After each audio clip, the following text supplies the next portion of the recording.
picking parts and in putting up pallets on the backside.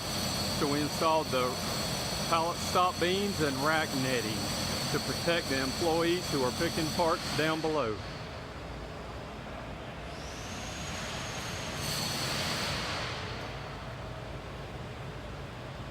Nice and tight.